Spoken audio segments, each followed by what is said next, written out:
Assalomu alaykum, hurmatli ustozlar, hurmatli hamkasblar. Ta'tillar bilan kelib kelayotgan Hayit Ramazon bayrami bilan tabriklashga ruxsat berasizlar. Hammalarga, oilalarga tinchlik, xotirjamlik tilayman. Arafa, Hayit kunlarini yaxshi o'tkazib olinglar. Hurmatli ustozlar, rektorimiz bugungi uzr so'ragan holda menga topshiriq berildi. Shu bugungi himoyani bitirish sababi prezident topshirig'i bilan hozir Xonobod rayonida tadbir o'tkazyapti. U yerda Alisher Mo'minovich o'ziga yarasha mas'uliyatli ishni bo'yniga qo'yilgan. Bugungi ilmiy kengashimiz jami 17 nafar xodimlar tasdiqlangan. Shundan 15 nafari ishtirok etmoqda. Kvorum bor. Qanday takliflar bo'ladi? Boshlashga rozi bo'lganlar qo'l ko'tarib tasdiqlab qo'yishlar so'raladi. Rahmat, qarshilar, betaraflar yo'q.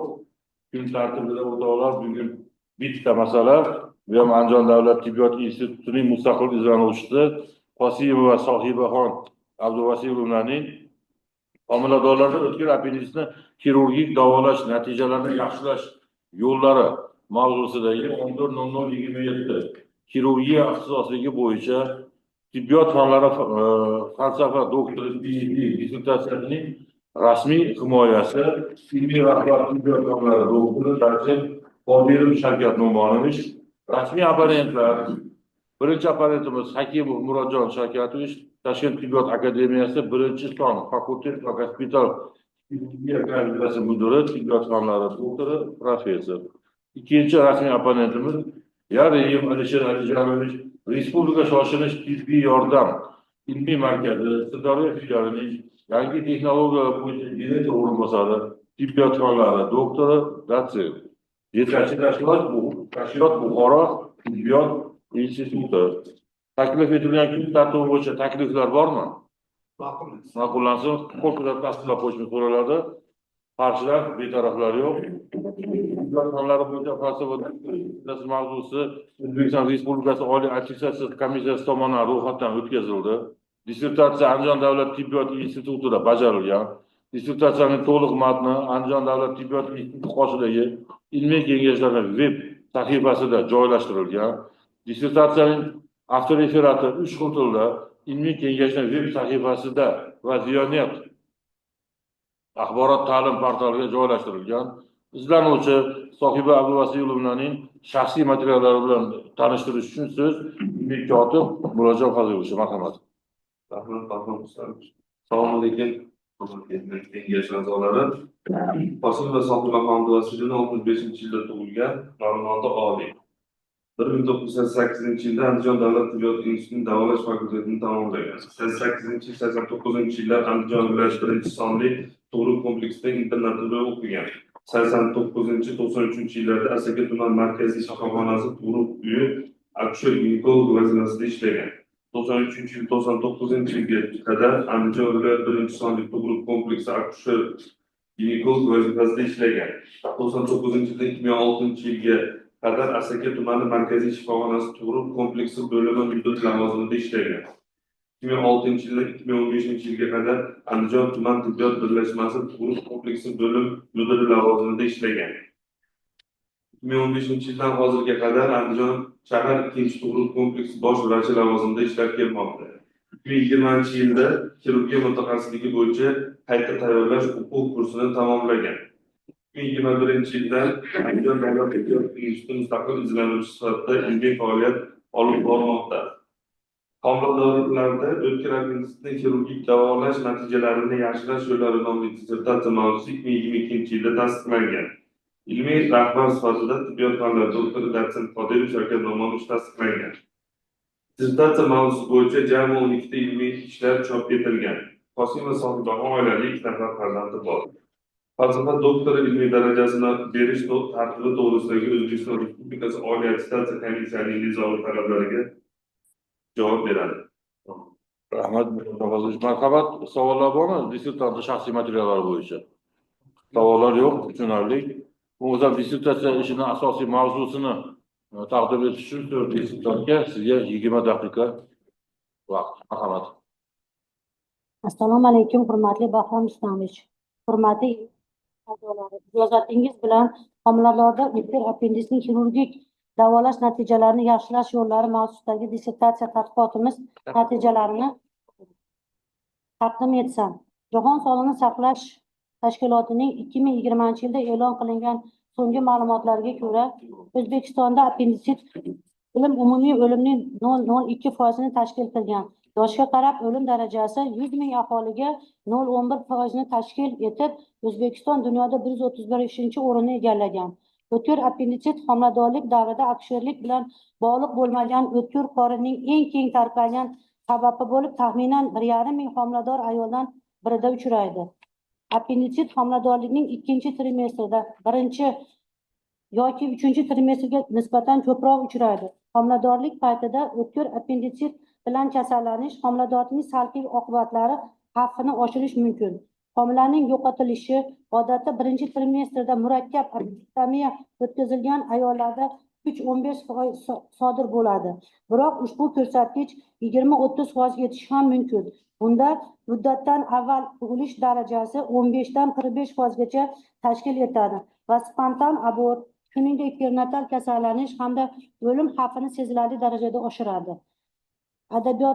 Adabiyotlar tahlili shuni ko'rsatadiki, homiladorlarda o'tkir appenditsning tasdiqlash va davolash erishilgan sezilarli yutuqlarga qaramay, homiladorlarda o'tkir appenditsitda optimal tashxisot usullarini qo'llash va xirurgik texnikani tanlash borasida jarrohlar orasida yagona konsensusga erishilmagan. Ushbu munosabat bilan homiladorlar o'tkir appenditsit tashxisot davolash algoritmini takomillashtirish, kam invaziv xirurgik kirib borish usullarini ishlab chiqish va klinik samaradorlikni baholash, shuningdek homiladorlik davrlarida bog'liq holda xirurgik taktikani tanlash, ma'qullatish muhim ahamiyat kasb etadi. Yuqorida ta'kidlangan muammolarni hal qilish uchun tadqiqotga o'tkazishga turtki bo'ldi. Tadqiqotning maqsadi homilador ayollarda o'tkir appenditsni tasdiqlash va xirurgik davolashni takomillashtirish orqali davolash natijalarini yaxshilashdan iborat. Tadqiqotning vazifalari: homilador ayollarda o'tkir appenditsni tashxisdan patognomik bo'lgan klinik, laborator hamda instrumental tekshiruvlarni ko'rsatkichlarni aniqlash. Homilador ayollarda o'tkir appenditsning o'ziga xos klinik kechish inobatga olgan holda o'tkir appenditsni tasdiqlash va davolash algoritmini taklif etish. Homiladorlikning turli trimestrlarida kuzatilgan anatomik o'zgarishlar inobatga olgan holda optimal xirurgik borish usulini ishlab chiqish hamda tashrifda va tashrifdan keyingi erta davrda taklif etilgan va an'anaviy usullarning samaradorligini qiyoslab baholash.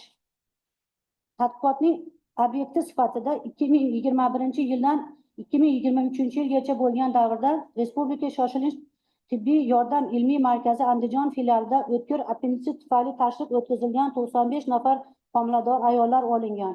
Qiyosiy tahlil o'tkazish maqsadida homiladordagi tadqiqotdagi barcha bemorlar ikki guruhga bo'lindi. Asosiy guruhda 70 nafar bemor va qiyosiy guruhda 25 bemor tashkil qildi. Asosiy guruh bemorlarda qiyosiy guruhdan farqli ravishda ishlab chiqilgan tashxisot davolash algoritmi hamda appendektomiya usuli qo'llanilgan. Tadqiqotning umumiy, klinik, laboratoriya, biokimik, instrumental, maxsus va statistik tekshiruv usullaridan foydalanildi. Bemorlarning yoshi 18 yoshdan 45 yoshgacha, o'rtacha yoshi 25 yoshni tashkil etgan. Homiladorlikning muddatlari 3-4 haftadan 35-36 haftagacha bo'lgan. Ikkala guruh bemorlarda ham aksariyat bemorlarning yoshi 21-30 yoshni, homiladorlikning muddati esa birinchi trimestrni tashkil etgan. Tadqiqot davomida homiladorlikning turli muddatlarda o'tkir appenditsning tashxisotining o'ziga xos xususiyatlari o'rganildi. Asosiy guruhda 32 nafar, qiyosiy guruhda 12 nafar bemor homiladorlikning birinchi trimestrida, ya'ni birinchi 13 haftalik homiladorlikning o'tkir appendits tashxisi bilan davolangan. Homiladorlar yoshi 18-34 yoshni tashkil etgan. Shikoyatlar boshlanishi bilan gospitalizatsiya orasidagi muddat 2-8 soatni tashkil etgan.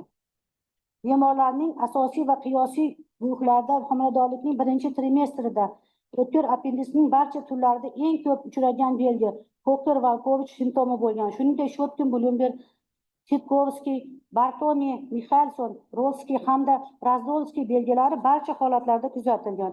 Aytib o'tish joizki, bu belgilarning hech qaysi biri patogenomik deb hisoblanmaydi va ularning diagnostika qiymati faqatgina boshqa laborator hamda paraklinik ko'rsatkich bilan ahamiyatli sanalishi mumkin. Homiladorlikning birinchi trimestrida bemorlarda taxikardiya, ko'ngil aynish, qayt qilish, tana haroratining ko'tarilishi kabi paraklinik belgilar kuzatilgan. Asosiy guruhda ushbu belgilar 81% holatlarda, qiyosiy guruhda esa 83% holatlarda kuzatildi.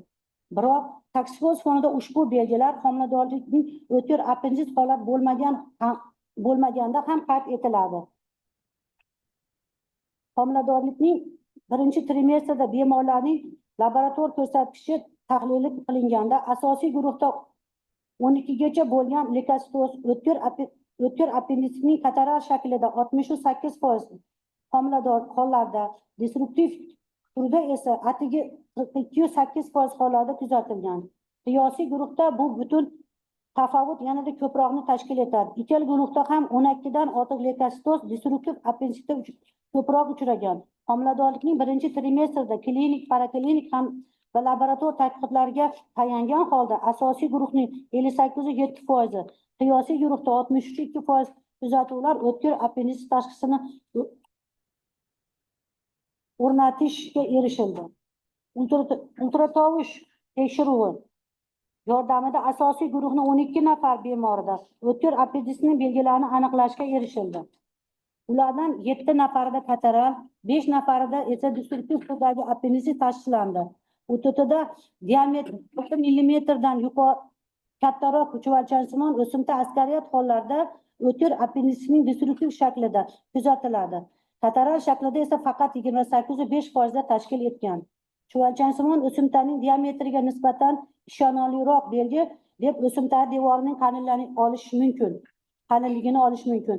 Appenditsitning ikkala shaklida ham askariy kuzatuvlarda uning qalinligi 2 mm dan ortiq bo'ladi. Shunday qilib, homiladorlikning birinchi trimestrida o'tkir appenditsitni tasdiqlashdagi ahamiyatli huquqiy belgi bu o'simtaning devorlarining qalinligi deyishimiz mumkin. O'tkir appenditsitning nisbiy UTT belgilari esa patogenomik deb hisoblana olmaydi. Homiladorlikning birinchi trimestrida o'tkir appenditsitga gumon qilingan va 2-4 soat ichida klinik, laborator, UTD tekshiruv bilan tashxis aniqlik kiritish imkoni bo'lmagan 10 nafar homilador ayolda diagnostik laboratoriya o'tkazilgan. Laparoskopik tekshiruvda barcha bemorlarda chuvalchansimon o'simtaning ichak, bachadon va tuxumdonlarni ko'rish va baholashga erishildi. Diagnostik laparoskopiya o'rtacha 20-30 daqiqada davom etdi. O'tkir appenditsitning bevosita belgilari 12 tada, bilvosita belgilari esa 5 nafarda aniqlandi. Umuman olganda, o'tkir appenditsitning morfologik turlariga ko'ra taqsimlanishi shuni ko'rsatadiki, homiladorlikning birinchi trimestrida asosiy guruhda ham, qiyosiy guruhda ham askariyat hollarida o'tkir appenditsit kataral turi uchragan. Destruktiv o'tkir appenditsitning asosiy turi 21.8%, qiyosiy guruhda esa 25 hollarda kuzatilgan. Asosiy guruhda 26 ta, qiyosiy guruhda esa 8 nafar bemor homiladorlikning ikkinchi trimestrida bo'lgan. Bemorlarning yoshi 19-41 yoshda bo'lib, o'rtacha yoshi 24 yoshni, gospitalizatsiya muddati 4-18 soatni tashkil etgan. Homiladorlikning ikkinchi trimestrida og'riqli belgilar appenditsitning destruktiv shaklida yaqqaroq namoyon bo'lgan. Masalan, Kocher-Volkovich belgilari 65-3% holatlarda, qorin oldi devorining taranglashishi esa 38-4% kuzatuvlarda aniqlandi. Paraklinik belgilar esa 76-9% kuzatuvlarda uchragan. Asosiy guruhda 12 ta leykositoz bilan kataral hamda destruktiv shakldagi appenditsitda bir xil chastota bilan uchragan. 14 dan yuqori bo'lgan kuzatuvlar esa faqat mahalliy va tarqoq peritonit bilan asoratlangan destruktiv appenditsitda uchragan. Leykositar intoksikatsiyalangan leykositar indeksini ko'rsatkichi 1,5 dan, neytrofillar javob indeksini esa ko'rsatkichi 6,2 dan yuqori destruktiv va asoratlangan appenditsitning barcha bemorlarda kuzatildi. Shunday qilib, homiladorlikning ikkinchi trimestrida klinik, paraklinik va laborator ko'rsatkichlar asosida asosiy va qiyosiy guruhda 62-6% kuzatuvlarda o'tkir appenditsit verifikatsiyalash imkoni bo'lgan. Homiladorlikning ikkinchi trimestrida ultratovush tekshiruv yordamida asosiy guruhda 10 nafar bemorda o'tkir appenditsning bevosita va bilvosita belgilari aniqlandi. Ulardan ikkitada katarak va 8 nafarida destruktiv appenditsit tasdiqlandi. Shunday qilib, ikkinchi trimestrda UTD bevosita belgilar, ya'ni devorlar qalinlashi, ichak suyuqligining sathini aniqlash va cho'malsansimon o'simtaning diametrining kattalashi o'tkir appenditsitning tashxisoti klinik ahamiyatli va ular destruktiv shaklda ko'proq uchraydi deb xulosa qilishimiz mumkin. Asosiy guruhning 8 nafar bemorida homiladorning ikkinchi trimestrida tashxisotning maqsadli diagnostik laparoskopiya amalga oshirildi. Bunda bevosita laparoskopik belgilar 5 nafar bemorda, belvosita belgilar 3 nafar bemorda aniqlandi. Asosiy guruhda 12 nafar bemor, qiyosiy guruhda 15 nafar bemor homiladorlikning 3-trimestrida bemorlarning yoshi 19 dan 34 yoshgacha, o'rtacha yoshi 25 yoshni tashkil etgan. Homiladorlikning 1 hamda 2 trimestri bilan taqqoslanganda 3-trimestrda og'riq askariyat holati qorinning pastki sohalarida boshlangan. Yana bir e'tirofli tarafi destruktiv appenditsit bu guruhda ko'pligi qaramasdan mushak himoya taranglik belgisi faqatgina 33 holatlarda, yurganda og'riqning kuchayishi esa 75 holatlarda qayd etilgan. Asosiy guruhda paraklinik belgilar 83,3%, qiyosiy guruhda 86,6% holatlarda kuzatilgan.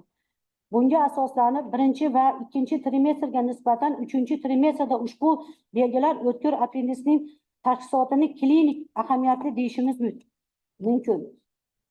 Ko'rishimiz mumkinki, leukositlarning 12 intoksikatsiyalangan leukositlar indeksini 0,5 dan 1,5 gacha, neutrofillar javob indeksi esa 6 dan 6,2 gacha ko'rsatishi asosiy guruhda ham destruktiv hamda katarak o'tkir appenditsitda kuzatilgan. Leukositlarning 12 da intoksikatsiyalangan leukositlar indeksini 1,5 dan hamda neutrofillarning javob indeksi 6,2 dan yuqori ortgan holatlarda esa faqat destruktiv shaklda qayd etilgan. Bundan xulosa qilib aytish mumkinki, leukositoz, intoksikatsiyaning leukositlar indeksi hamda neutrofillar javob indeksi ko'rsatkichlariga asoslanib nafaqat o'tkir appenditsitning mavjudligi, balki uning morfologik shakli, yallig'lanish jarayonidan jadallashishi va kechishi haqida taxmin qilish mumkin. Homiladorlikning 3-trimestrida 66,6% holatlarda klinik, paraklinik va laborator tadqiqotlar asosida o'tkir appenditsitning tashxisi qo'yilgan. Homiladorlikning 3-trimestrida asosiy guruhda 12 nafar bemor UTT o'tkazildi va ularning 4 nafarida o'tkir appenditsit absolyut va nisbiy belgilari aniqlandi. O'tkir appenditsitning tashxisotlarini qiyinchiliklar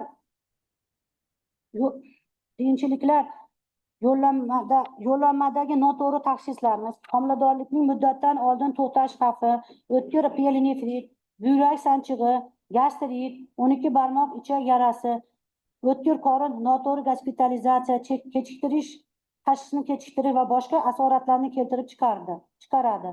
Bunday xatolarga yo'l qo'ymaslik va diagnostik protokolni optimallashtirish biz uchun homilador ayollarda o'tkir appenditsitni tasdiqlash va davolash algoritmini ishlab chiqdik. Ushbu algoritm asosiy guruhning barcha 90% bemorlarda qo'llanildi. Homiladorlikning turli trimestrlari o'tkir appenditsitni tashxislash o'ziga yarasha mashaqqat ekanligini va tashxislardagi xatolar va kechiktirish turli akusherlik va jarrohlik asoratlariga olib kelishi ma'lum. Bu masalani yechish yo'lida biz ishlab chiqqan va taklif etilgan bosqichli tasdiqlash va davolash algoritmini qo'llanishi orqali homiladorlarda o'tkir appenditsitni tasdiqlash, aniqlash muddatlari 1,6 barobarga qisqarishga erishildi. Tajribamizdan kelib chiqib aytish mumkinki, homilador ayollarda o'tkir appenditsit tashxisi aniqlangan jarrohlik amaliyoti faqatgina mas'ul jarroh va akusher-ginekolog tomonidan o'tkazilishi maqsadga muvofiq. Xirurgik olib borish yo'lini mutaxassislar tomonidan hamkorlikda klinik belgilari va gestatsion davri inobatga olgan holda tanlaniladi. Xirurgik kirish usuli kam invaziv bo'lishiga maqsadga muvofiq. Ushbu sababli biz tadqiqotimizda davomida an'anaviy usulni inobatga kamroq travmatik bo'lgan xirurgik kirib borish usulini ishlab chiqdik va bu usuldan foydalangan model uchun PAP 2442 sonli patent oldik. Ushbu usul quyidagicha amalga oshiriladi. Bemor gorizontal holatda chalqancha yotadi. Jarroh bemorga nisbatan o'ngda, ascent chapda turadi. Teri va teri osti yog' qatlami Mak-Burnerning nuqtasidan boshlab kesiladi. Yuqoridagi chiziqqa perpendikulyar tarzda pastga 2-4 sm kesiladi. Qorinning tashriqi egri mushak aponevrozi teri kesma va aponevrik tolalar bo'ylab ochiladi. Jarohatning ikkala burchagiga aponevrik kesmani yuqoridan va pastga qorin to'ri mushagi chegarasida parallel tarzda 2 sm davom ettiriladi. Qorinning ichi qiyshiq mushagi hamda qorinning ko'ndalang mushaklar tolalar bo'lami o'tmas yo'l bilan ochiladi. Mushaklar ilgaklar bilan jarohat bo'yi tortiladi. So'ng qorin pardasi ochiladi va appendektomiya tashxisi o'tkaziladi. Ushbu usulning afzalligi shundaki, tashrih jarayonida teri kesmasining kengaytirilmagan holda homiladorlik vaqtida bo'ladigan anatomik o'zgarishlarga qarab yuqori va pastga kengaytirish mumkin. Ushbu usul yordamida 49 ta bemor appendektomiya bajarildi. Ushbu slaydda asosiy guruhda homiladorlikning birinchi trimestrda o'tkazilgan tashxislar turli ko'rsatilgan.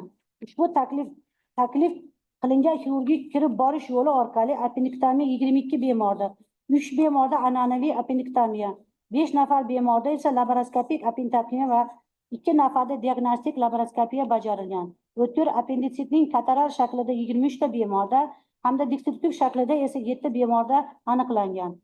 Homiladorlikning ikkinchi trimestrda taklif qilingan xirurgik kirib borish yo'li orqali appendektomiya 19 nafar bemorda, 5 nafar bemorda an'anaviy appendektomiya va 2 nafarda diagnostik laparotomiya bajarilgan. O'tkir appenditsning kataral shakli 11 bemorda, destruktiv shakli esa 13 ta bemorda aniqlangan. Homiladorlikning 3-trimestrda taklif qilingan xirurgik kirib borish yo'li orqali appendektomiya 8 nafar bemorda va 4 nafar bemorda o'rta chiziq bo'ylab laparotomiya orqali appendektomiya bajarilgan. Tashrihdan keyin kuzatilgan xirurgik asoratlarni qiyoslash tahlili shuni ko'rsatadiki, qiyosiy guruh bemorlarda jarohat yiringlanishi 8% hollarda, qon ketish va shu sababli relaparotomiya 4 ta holatlarda kuzatilgan. Asosiy guruhda esa ushbu ko'rsatkichlar sezilarli darajada past bo'ldi. Umuman olganda, xirurgik asoratlar qiyosiy guruhda 16 ta hollarda, asosiy guruhda esa 5-7% hollarda qayd etilgan. Tashrihdan keyingi kuzatilgan aksiyonli asoratlar qiyosiy guruh bemorlarga homila tushish xavfi 8% hollarda, homila tushish 4% holatlarda, asosiy guruhda esa homila tushish xavfi 2-9 hollarda. Umuman muddatdan oldingi tug'ruq 1,5% holatlarda kuzatilgan. Umumiy asoratlarning soni qariyb 3 martaga kamaygan. Shunday qilib o'tkazilgan tadqiqotlar natijasida bosqichli tashxislash va davolash algoritmini qo'llash orqali homiladorlarda o'tkir appenditsin tashxisini aniqlash muddati 1,6 baravarga qisqartirishga ishlab chiqarilgan xirurgik kirib borish usuli qo'llash hamda homiladorlikni va kasallikning o'ziga xos xususiyatlari inobatga olgan holda maqbul tashrih usulini tanlash orqali homiladorlarda o'tkir appenditsni xirurgik davolash natijasi tashrihdan keyin kuzatilgan xirurgik va aksiyonlik asoratlari 3 baravarga kamaytirishga erishildi. Xulosa va tavsiyalar to'xtamaslikka ijozat berasizlar. Rahmat. E'tiborlar uchun katta rahmat. Marhamat, bu savollar bor.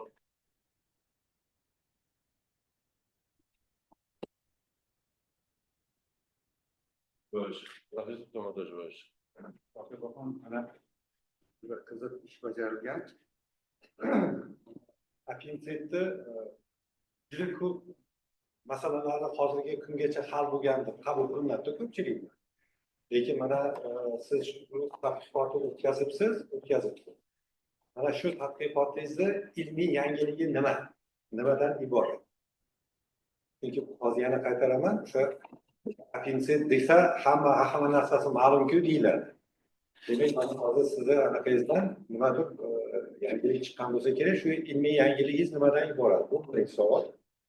Ikkinchisi, mana operatsiyani ishlab chiqilgan algoritmni aytib beryapsiz.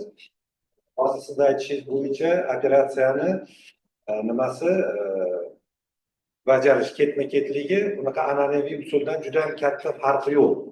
Agar men anglamagan bo'lsam, shu taklif etilgan sizlar ishlab chiqarayotgan, taklif qilayotgan operatsiya turini afzalligi nimada va mag'zi mana monosi an'anaviydan mana bu joyi do'stlikdami yoki birorta boshqa bir etapidami, shuni aniqroq qilib aytib bersangiz.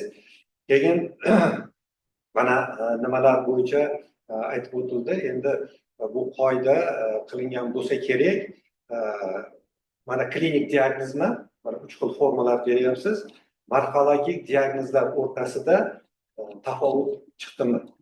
Mana klinik diagnozda oddiy deyapmiz, morfologiyada manaqa chiqyapti.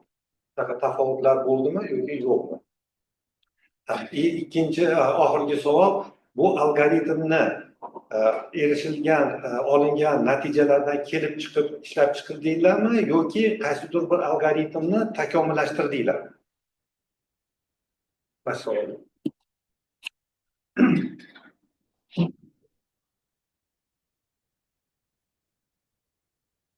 Qilingan ishda yangilik nimadan iborat? Biz shu appenditsit klinikasi, morfologiyasi, operatsiya jarrohlik ko'rganimizda klinika va paraklinik morfologik belgilarda, ayniqsa klinikada 90 dan ortiq belgilar kuzatilgan ekan. Ayollarda appenditsit emasda biz shundan homilador ayollarga mossini iloji bor 10 ta klinik belgilarni oldik, paraklinik belgilar hamda laborator tekshiruvlar asosida UTD tekshiruvini isbotlab turib, shu algoritmni ishlab chiqardik. Saralab olish maqsadida. Undan tashqari biz qilingan operatsiya haqiqatda siz aytmoqchi bu appenditsit operatsiya jarayoni yangilik emas, lekin biz appenditsitda homiladorlarda birinchi, ikkinchi trimestr olganimizda birinchi trimestrda ko'proq laparoskopiya usulida foydalanish mumkin ekan. Ikkinchi trimestrda asoratlar kuzatilganda, masalan,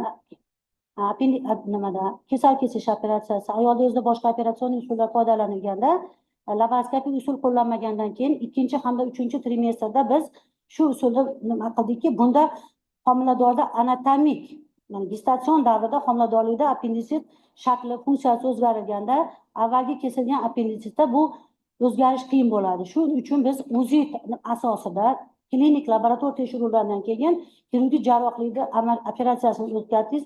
Bu operatsiyada qorin devorining homiladorlik bilan gestatsiyada cho'ziluvchanlik faoliyati bo'lganligi uchun operatsiya hajmini kichik kesib, mali invaziv qilingan holatda kesib, hamda appenditsit joyiga kirganimizdan keyin uni muskul qavatlari nimalarni kesmas, o'tmas qilib kengaytirib, buni kengaytirishda aponeurozni homilador qorin parda kengayganligi uchun har tomonga kengaytirish usuli oson. Hamda bu nima yo'l bilan homilaga ham unaqa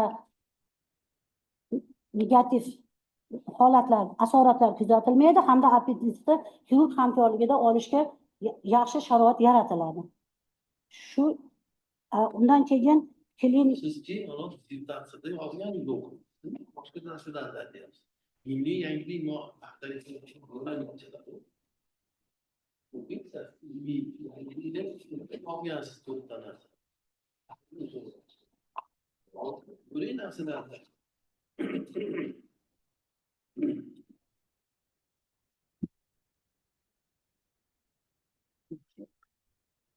yangiliklar. Yangilikda mana birinchi marta isbotlandi.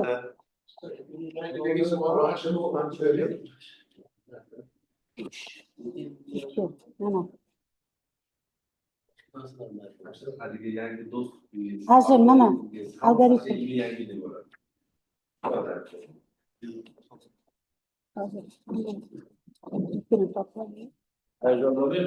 Hayajoni bo'ladi, to'g'ri. Bu darajada topmaydi. Osonmas o'ylashni yapadi. Tushunamiz, lekin Bu savollar dissertant uchun nimada? javob berish mumkin bo'lgan savollarga. Hozir.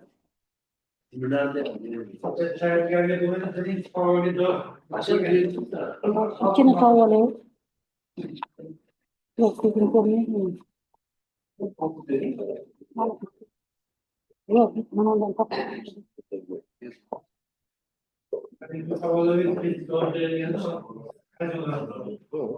Birinchi ilmiy yangilik homilador ayolda o'tkir appenditsni tashxislash va davolash usulini tanlashda uchun ishlab chiqilgan algoritm Andijon davlat tibbiyot institutining ekspert kengashi tomonidan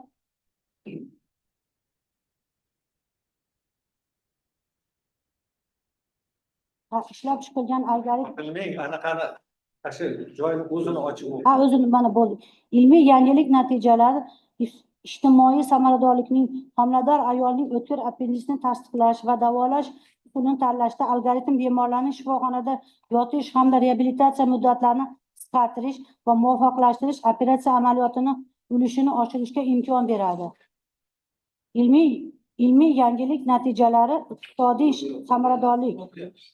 Ikkinchi ilmiy yangilik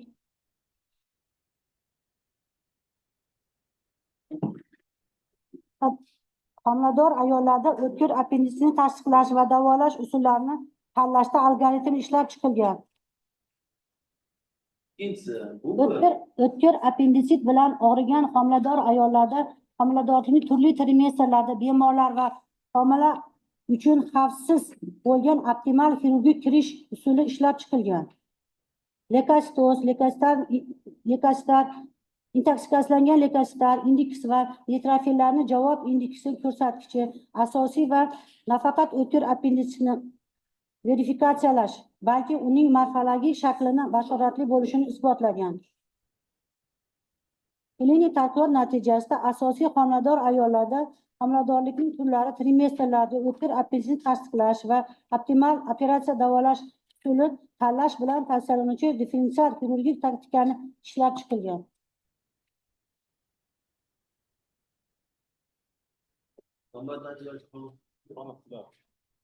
marhalaga klinik bilan marhalagik diagnozlar o'rtasida Farq bo'lganmi? farq bo'ldimi, bo'lmadimi?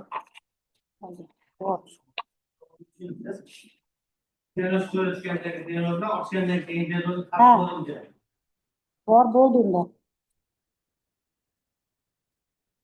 Bor bo'lsa nechta, ya'ni yo'q bo'lsa bo'lmadi. Hozir. Aniqlab topolmaysiz. Mana bular gapiravering. Bo'ldi.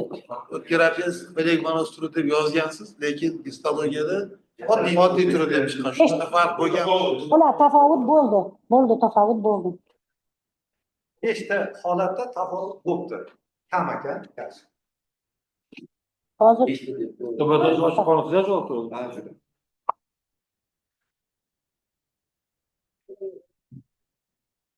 Marhamat, ishonmadim.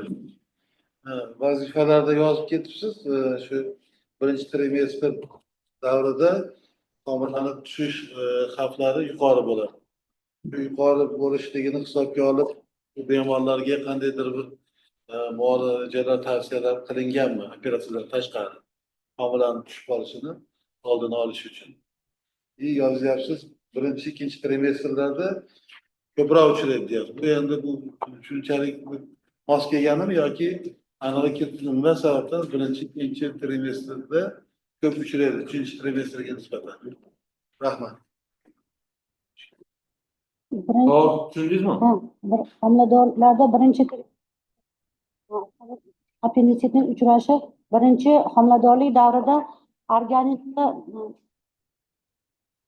fiziologik o'zgarishi bu bachadonning kattalashuvi, gormonal o'zgarish bo'lishi hamda tuxumdonning siljishi hisobiga appenditsda o'zgarishlar bo'ladi. Endi bunda appendektomiya birinchi trimestrda bo'lganda operatsiya jarohat olingan operatsiya laparoskopik hamda usulda qilingan, kam holatlarda ochiq usulda operatsiya bo'lgan. Bularda homila uzviy tekshiruv qilingandan keyin operatsiyadan keyin homilador ayolda tushish xavfi bo'lgan holatda biz xirurglar bilan hamkorlikda ultratoniklar bilan birgalikda og'riq qoldiruvchilarni ishlab chiqamiz. Qilingan, tavsiya qilingan. Kam holatlarda bu appenditsit holati bilan homila tushish holati asorat kuzatilmagan. Bu ayolning ginekologik holatda bo'lganligi hisobiga ikkinchilamchi asoratlar kuzatilib, qon ketish, homila kuzish holatlari kuzatilgan. Demak, yashatilayotganda 3-semestrda Shun- laparoskopiya bilan qiyoslar qancha ko'rsatma bo'lganligi uchun. Ko'rsat. Homila tush xavfi borligi uchun. Dışarıdan holatini javob. Marhamat, Akramjon Xotirovich. Mana bitta savol bor sizga. Mana 7-8 jadvallarda avtorizatsiya ko'rsatilyapti. Siz abituriga bajargansiz. Haligi mana qatorali destruktivni deyapsiz, keyin haligi yallig'lanishsiz holat. Birinchi trimestrda ikkita kasalga, ikkinchi trimestrda ikkita kasalga yallig'lanishsiz, ya'ni bez vоспаление ikkitadan operatsiya bajarganman deb ko'rsatib ketyapsiz. Biz haligi kataralniyada yoki destruktivniyada operatsiya qilamiz. Buni nimaga degan haligi savol tug'ilyapti. Shunga javob berib.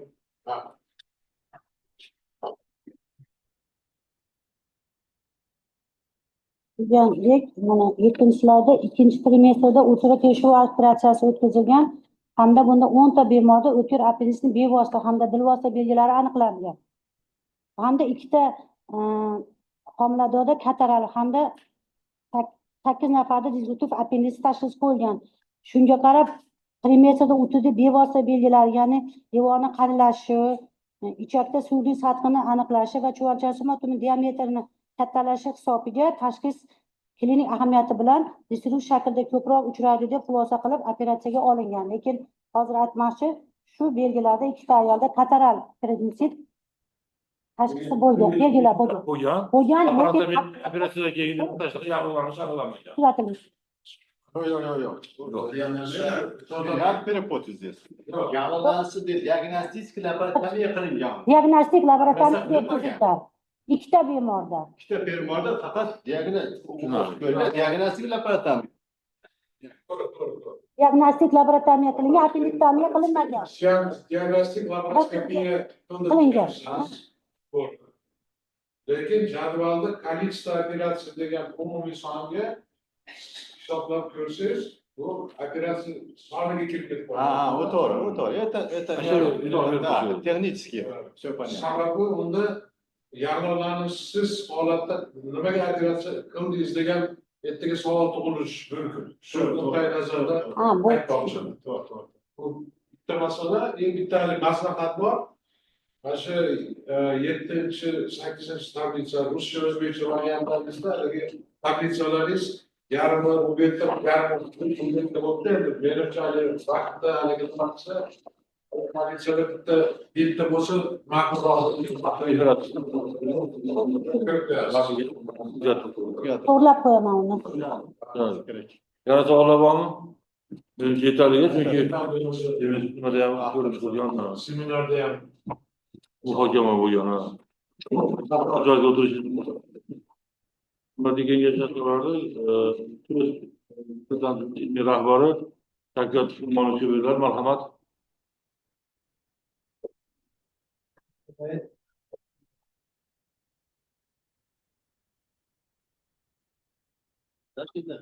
Hurmatli jamoa a'zosi, biz eng muammoli masala homilador ayollarda o'tkir appenditsning ketishi va uni davolash taktikalari. Mana hozir tibbiyotga yangi texnologiya kirib kelyapti. Laparoskopik usulni qo'llash uchun trimestrlarga bo'lib klinik ketishiga qarab turib hamda homilani ta'siri bor yo'qligiga qarab turib shu narsani o'rganish uchun soha bo'lganda alohida o'qitdik. Shunga qilib mana shoshilinchda keyin ginekologik statuslarni ular tomonidan, chirurgik statuslarni tomonidan o'rganib, laparoskopiya qaysi trimestrda qilsa bo'ladi, unga nimalar ko'rsatilib bo'ladi degan masalaga yetish maqsadida shu narsani qildik. Yoshga qaramasdan allaqancha nima deydi, ijobiy natijalarni oldik, bu narsalar ko'rsatilgan. Biz kutgan rezultatlar bor. Rahmat, marhamat. So'z dissertatsiya bajarilgan tashkilot xulosalari, yetakchi tashkilotning taqrizlari, dissertatsiya aktyorliklarga kengashi kelib tushgan ularni tanishtirish uchun ilmiy kotib murojaat qilishgan. Rahmat Bahromovsan, birinchi avtomat Andijon davlat tibbiyot institutidagi xirurgiya yo'nalish bo'yicha kandidatlararo muammolar hay'atida 24-21 oktyabrda bo'lib o'tgan. Rais Musa Sharif Husanbek Tajibayev, retsenzentlar Qasimov Alhamdulillah va tibbiyot fanlari nomzodi dotsent Hajibek Davron Shuhratov.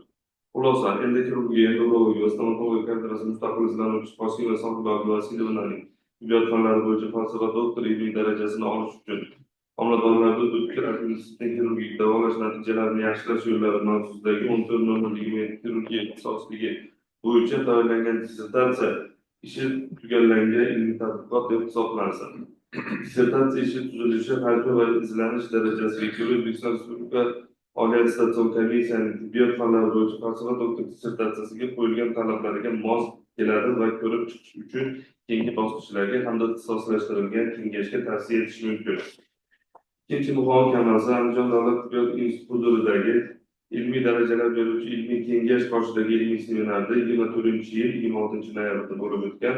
Rais tibbiyot fanlari doktori professor Abdullajon Bahromovich, taqrizchilar tibbiyot fanlari doktori professor Hakim Qo'rochakevich va tibbiyot fanlari doktor dotsent Qasimov Alhamdulillah. Xulosa, Andijon davlat tibbiyot institutidagi xirurgiya, endokrinologiya va stomatologiya kafedrasi mustaqil izlanuvchisi Qosimova Sohibova Abdulvasilovnaning homiladorlarda o'tkir appenditsitni xirurgik davolash natijalarini yaxshilash yo'llari mavzusidagi 14 xirurgiya ixtisosligi bo'yicha tibbiyot fanlari falsafa doktori PhD ilmiy darajasini olish uchun taqdim etilgan dissertatsiya ishi tugallangan ilmiy ish hisoblanadi. Mohiyat bo'yicha yaxlit, mazmunan mukammaldir. Oshkora himoyaga olib chiqilgan yangi ilmiy mazmun va amaliy natijalar majmuidan iborat. Dissertatsiya ishi Oliy attestatsiyon komissiya nizomiga talablariga muvofiq rasmiylashtirilgan. Dissertatsiya ishi Andijon davlat tibbiyot institutidagi ilmiy darajalar ilmiy kengashida himoya qilish uchun tavsiya etiladi. Bundan tashqari yetakchi tashkilot xulosasi olingan Buxoro davlat tibbiyot institutidan oilaviy tibbiyotga xirurgik kasalliklar kafedrasi mudiri tibbiyot fanlari doktori professor Uroq Shuhrat To'xtayev tomonidan imzolangan va rektor Teshayev Shuhrat Jumayev tomonidan tasdiqlangan. Bundan xulosasi Qosimova Sohibova Abdulvasilovnaning homiladorlarda o'tkir appenditsitni xirurgik davolash natijalari yaxshilash yo'llari mavzusidagi 14 xirurgiya ixtisosligi bo'yicha tibbiyot fanlari falsafa doktori PhD ilmiy darajasini olish uchun taqdim etilgan dissertatsiya ishi ilmiy jihatdan malakali hisoblanib, shoshilinch xirurgiya va ginekologiya yo'nalishi bo'yicha o'tkir appenditsitni homiladorlarda davolash natijalarini yaxshilash vazifalarini yechimini beradi va tugallangan ilmiy ish hisoblanadi. Dissertatsiya ishi tibbiyot fanlari bo'yicha falsafa doktor dissertatsiyalariga qo'yilgan talablarga to'g'ri keladi. Tadqiqot muallifining o'zi 14 xirurgiya ixtisosligi bo'yicha tibbiyot fanlari falsafa doktor ilmiy darajasiga loyiq. Ushbu xulosa va dissertatsiya ishi Buxoro davlat tibbiyot instituti umumiy xirurgiya kafedrasi 25-22 kuni muhokama qilingan va ma'qullangan. Bundan tashqari yana quyidagi avtoritetlarga taqrizlar keldi. Birinchi taqriz Almazova nomidagi Milliy tibbiyot markazi xirurgiya kafedrasi professor tibbiyot fanlari doktori Usinskiy Aleksey Valeriyevich tomonidan imzolangan. Xulosa ijobiy, kamchiliklar yo'q. Ikkinchi taqriz Rossiya Federatsiyasi Dog'iston davlat tibbiyot universiteti umumiy xirurgiya kafedrasi tibbiyot fanlari doktori professor Mejidov Rasul Tinchayevich tomonidan imzolangan. Xulosa ijobiy, kamchiliklar yo'q. Uchinchi xulosa Tojikiston davlat tibbiyot universiteti xirurgiya va xirurgik kasalliklar kafedrasi tibbiyot fanlari doktori professor Muhiddinzoda Nuriddin Davlatali tomonidan imzolangan. Xulosa ijobiy, kamchiliklar yo'q. To'rtinchi xulosa Samarqand davlat tibbiyot universiteti umumiy xirurgiya kafedrasi professor tibbiyot fanlari doktori Abdullayev Suyunartovich tomonidan imzolangan. Xulosa ijobiy, kamchiliklar yo'q. Beshinchi taqriz Toshkent milliy tibbiyot markazi katta ilmiy xodimi tibbiyot fanlari doktor Mahmud Ulug'bek tomonidan imzolangan. Xulosa ijobiy, kamchiliklar yo'q. Oltinchi xulosa Toshkent tibbiyot akademiyasi 1-son fakultet va gospital jarrohlik kafedrasi professor tibbiyot fanlari doktor Sattar Oybek Tohirovich tomonidan imzolangan. Xulosa ijobiy, kamchiliklar yo'q. Bu hamma xulosalar. Rahmat, Murojon Hozirich. Kelib tushgan taqrizlar bo'yicha e'tirozlar, savollar yo'q ekan. Shuning uchun ruxsat bilan birinchi opponentga so'z bersak, Hurmatli Murat Shavkatovich, marhamat, so'z sizga.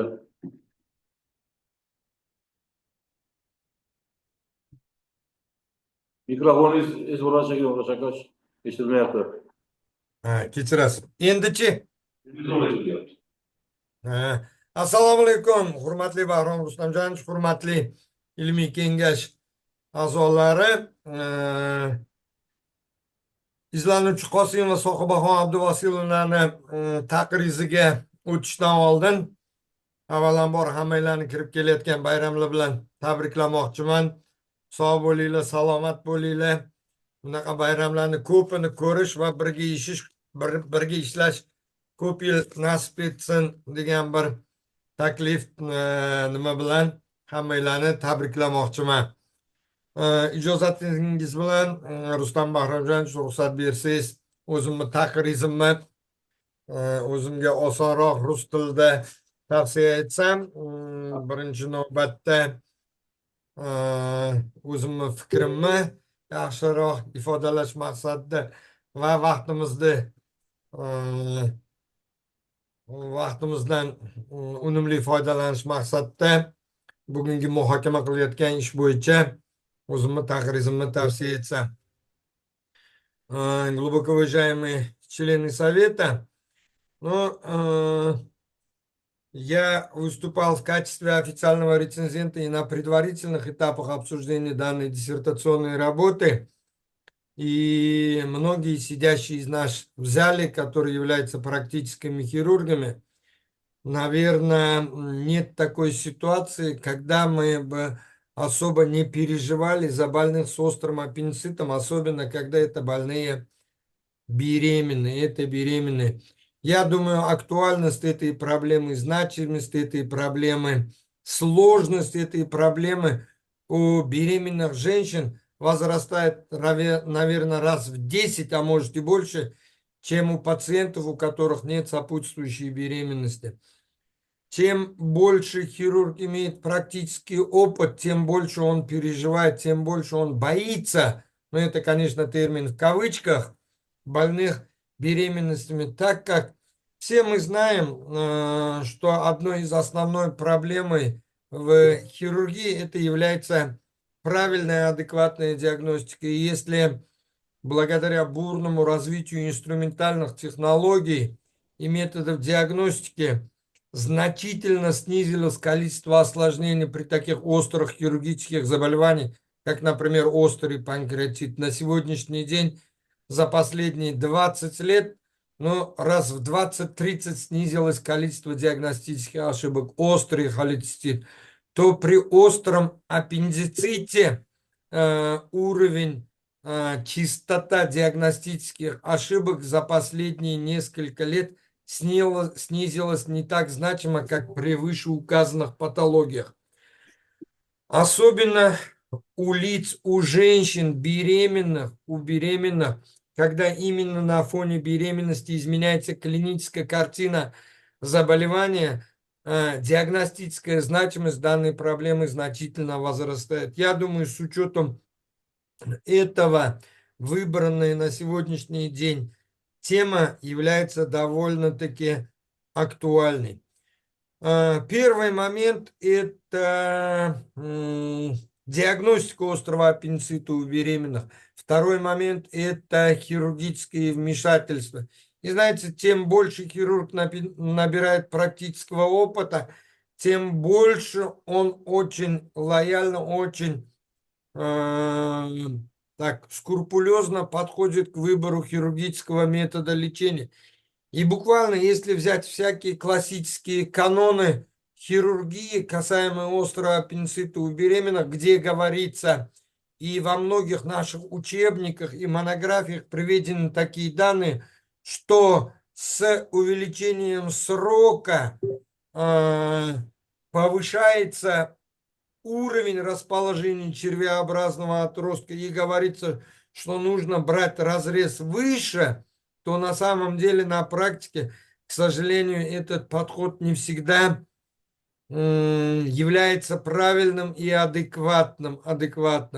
Поэтому, если говорить, что в третьем семестре отросток располагается чуть ли не подпеченочно, а на практике, выполняя очень высокий доступ, который не соответствует классическим доступам Дьяконова Волковича, мы порой затрудняемся в поисках червеобразного отростка. Все это свидетельствует о том, что нужно пересмотреть подходы в выборе доступа к данной патологии. Именно вот этой проблеме посвящена обсуждаемая сегодня диссертационная работа. На правах первого официального оппонента я хочу сказать несколько слов о структуре диссертационной работы. Диссертационная работа написана в традиционном стиле. Она состоит из введения 4 глав. Это стандартная глава литературного обзора материалов, методов и 2 глав собственных исследований, заключений, практические выводы и рекомендации и список литературы. В стандартном стиле написано введение, где автором обоснована актуальность и востребованность диссертационной работы, приведена информация о научной новизне и практической значимости, представлены сведения об апробациях и опубликованности результатов работы, объеме и кратком содержании диссертационной работы. Очень интересно и красиво описана первая глава «Литературный обзор», который называется «Современные состояния проблемы острого аппендицита у беременных», где автор проводит тщательный анализ, критическую оценку и обобщение и систематизацию научной литературы, которая посвящена диагностике и лечению, выбору тактики при остром аппендиците у беременных. Также автором в литературном обзоре приведены эпидемиологические аспекты острого аппендицита и осложнений у беременных. Здесь хочется сказать, что автор акцентирует на такие моменты. К сожалению, многие тактические подходы в лечении острого аппендицита, они касаются 2 крайностей. Первая крайность, когда мы удаляем у беременных женщин отросток, который, ну, будем говорить, имеет незначительные изменения, и морфологическая картина соответствует катаральному процессу. Но, к сожалению, немало таких случаев, когда хирурги как бы затягивают момент вмешательства, и порой во время операции развиваются деструктивные формы аппендицита с распространенными осложнениями в виде перитонитов. И именно вот эти клинические случаи литературные данные автор анализирует в первой главе и акцентирует внимание читателей на актуальности данной проблемы. Вторая глава, она посвящена материалам и методам исследований. Клинический материал включает в себя 95 женщин, пациентов, беременных женщин с острым аппендицитом в различные сроки беременности. Это 2 клинические группы. Это контрольная группа, это 25 больных, а также это 70 больных, основная группа, где осуществлен дифференцированный подход к выбору, к диагностике и выбору тактики лечения. 3 глава диссертационной работы называется «Особенности диагностики острого аппендицита на различных сроках беременности». И здесь автор проводит подробный анализ клинической картины заболевания в различных триместрах, и автор распределяет больных. Значит, в первом триместре это 32 больных в контрольной группе, 32 больных в основной группе, 12 больных в контрольной группе. Во втором триместре это 26 больных в основной группе и 8 больных в контрольной группе. И в 3-м семестре это, соответственно, 12,5 пациентов. Автор обосновывает диагностику и выбор тактики. Как уже было сказано в своем выступлении, автор акцентирует внимание, что при возможности малоинвазивных современных методов лечения, в частности, это касается лапароскопической аппендэктомии, автор рекомендует выполнять данные вмешательства при первом и втором триместре, а в третьем триместре предпочтение необходимо отдавать открытой традиционной аппендэктомии и с использованием усовершенствованной автором методики доступа выполнения вмешательства на доступ. Если позволите, я чуть позже остановлюсь. Значит, какие же недостатки автор нашел в контрольной группе, выявил? Это первое. К великому сожалению, неполноценное или неадекватное обследование больных в дооперационном периоде у пациентов с острым аппендицитом при беременности. К сожалению, нередки случаи задержки выполнения хирургического вмешательства. Особенности техники хирургии требуется особое выполнение техники хирургического вмешательства у пациенток, беременных пациенток с острым аппендицитом. Кроме того, необходимо акцентировать внимание на тот факт, что отмечается снижение иммунного статуса у больных после проведенной операции. А кроме того, есть определенная специфика ведения как в дооперационном, интраоперационном, так и в послеоперационном периоде у беременных женщин с острым аппендицитом. Ну и диссертационная работа завершается 4 главой, где автор проводит сравнительную оценку результатов хирургического лечения острого аппендицита у беременных. Дифференцированный подход к выбору тактики лечения позволил снизить частоту послеоперационных осложнений с 12,3 до 5,6%, а также снизить продолжительность операции и снизить длительность пребывания пациентов в стационаре. Диссертационная работа завершается заключением, выводом практическими рекомендациями и списком литературы. Замечаний по данной диссертационной работе у меня нет, так как имеющие замечания были устранены на предварительном этапе. В заключение хочу сказать, что диссертационная работа Касымовой Сохибахон Абдувасиловны на тему пути улучшения результатов хирургического лечения острого аппендицита у беременных представлена на соискание ученой степени доктора философии по медицинским наукам, PhD, по специальности 14.0027 хирургия, является завершенным научным исследованием. Работа характеризуется научной новизной и практической значимостью. Внедрение результатов исследования в практику позволяет значительно улучшить результаты у столь тяжелой категории пациентов больных, как острый аппендицит на фоне беременности. И как высказали уже научный руководитель данной диссертационной работы, сама Касымова Сохибахон Абдувасиловна, как практический специалист, который занимается гинекологией и в последнее время хирургией, вполне заслуживает присуждения искомой ученой степени доктора философии, PhD по медицинским наукам. Спасибо за внимание. Katta rahmat Alisher Shavkatovich. Hatto ishni ko'rib chiqqani uchun marhamat. Shohyoba Abduvasilovna, sizga so'z. Sizning fikrlaringiz, minnatdorchilik bildirish uchun imkoniyat. Assalomu alaykum, hurmatli Murod Shavkatovich.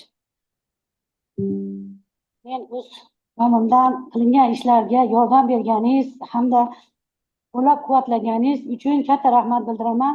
Shu yerda o'tirgan hamma kollegalarga, hamkasblarga ham o'z minnatdorchiligimni bildiraman. Rahmat, Murod Shavkatovich. Marhamat. Hurmatli Sog' bo'ling. Rahmat. Hurmatli kengash a'zolari, bizning ikkinchi rasmiy opponentimiz Alisher Alijonovich uzrli sabablarga ko'ra hattoki onlayn imkoniyati bo'lmadi ulanish uchun. Shuning uchun bizda rasmiy opponenti taqrizi bor. Ruxsatinglar bilan ilmiy kotibga bersak, xulosa qismini o'qib bersin. Xulosa qismini.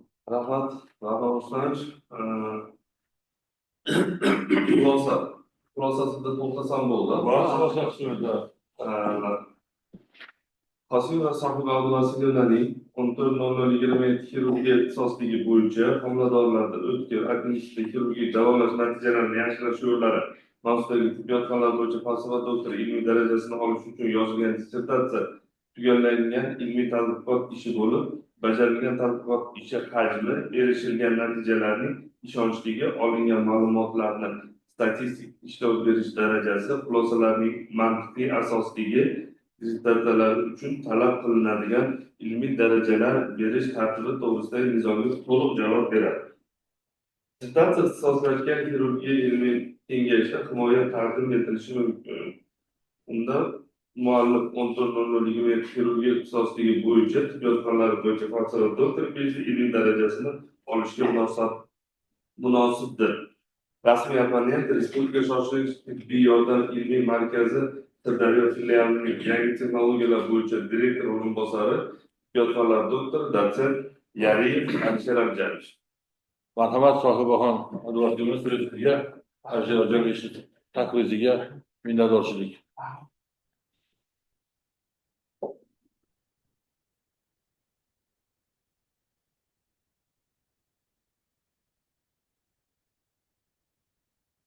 Assalomu alaykum.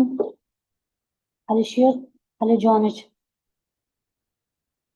Sizga katta rahmat aytaman. E'tiboringiz uchun, mehnatlaringiz uchun katta rahmat. Rahmat o'tish mumkin. Hurmatli kengash a'zolari, sanoat komissiyasi raisini tanlab olishimiz kerak.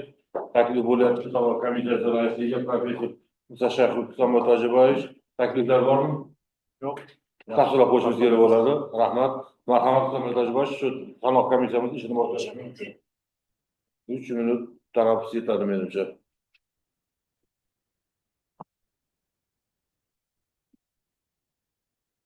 Bo'lmadi, o'zim. Qani qo'shamiz. Ketdi mana qo'shib. Hurmatli ilmiy kengash a'zolari, gruppaga tashlab qo'ydim. Ko'rdik, yaxshi. A'zolar 15 ta. 15 ta, 15.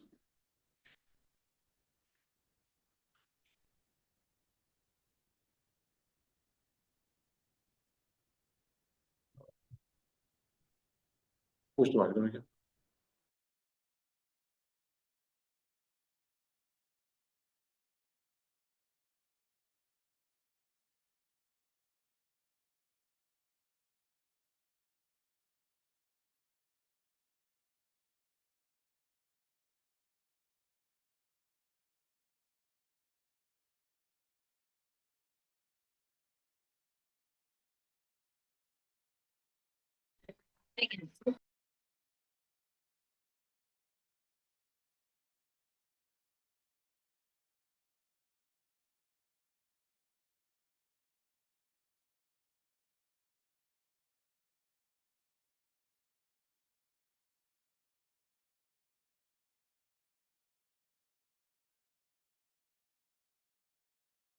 Qo'shildi, yo'g'ida boshida. 16 ta. Shuncha 16 bo'ldi.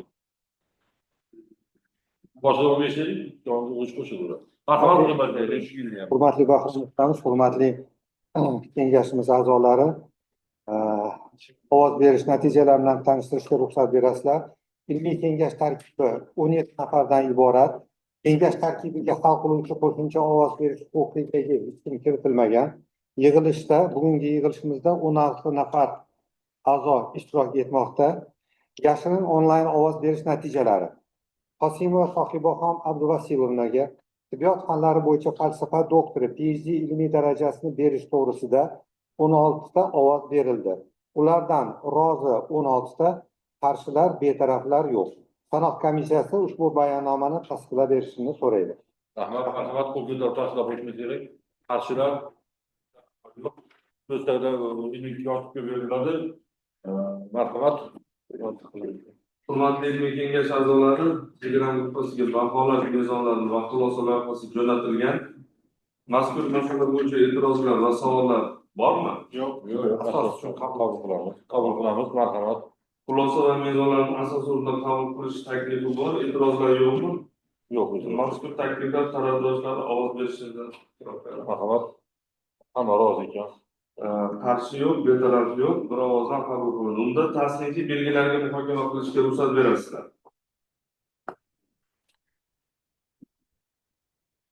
Dissertatsiya natijalari, xususiyatlari.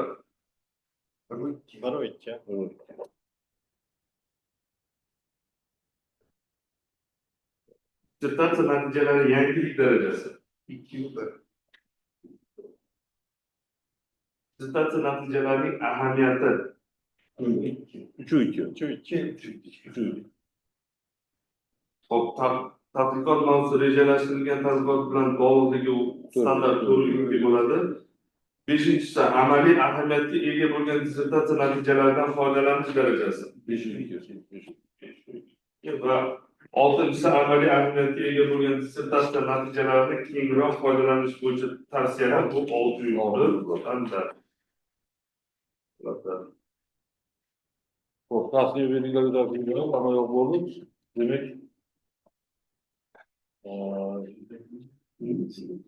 hurmatli kengash a'zolari, ruxsatinglar bilan bugungi dissertantimiz hamda uning ilmiy rahbarini navbatdagi g'alaba, navbatdagi yutuq bilan tabriklaymiz. Albatta olib borilgan ish mashaqqatli, ularga kuch-quvvat. Yana bir bor tabriklayman. Aka sizlarni o'chaloq 3 karra bayram bilan tabriklaymiz. Ikkita himoya bir kunda, hayit bayrami. Rahmat, kuch-quvvat. Hurmatli ilmiy kengash a'zolari, bugungi kun tartibida masalalar to'liq ko'rib chiqildi. Faqat bitta so'z qoldi, yakuniy dissertantimizga so'z qoldi. Shuni bildiramiz. Ha, bir eshitdik inshaalloh. Hozir ketib qoldi. Ha.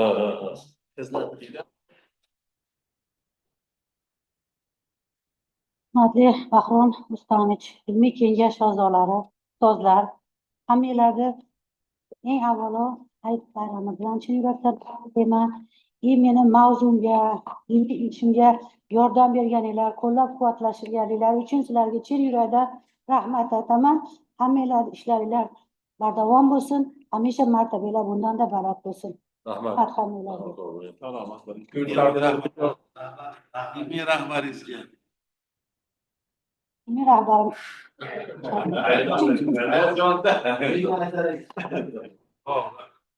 kun tartibi bo'yicha savollar, boshqa takliflar yo'q. Yo'q, rahmat. Salomat bo'ling. Raisga rahmat. Hayit bayramini yaxshi o'tkazinglar. Praktik qayerda turib ish qilyapti, shuning uchun sal aligida bo'ldi. Ha.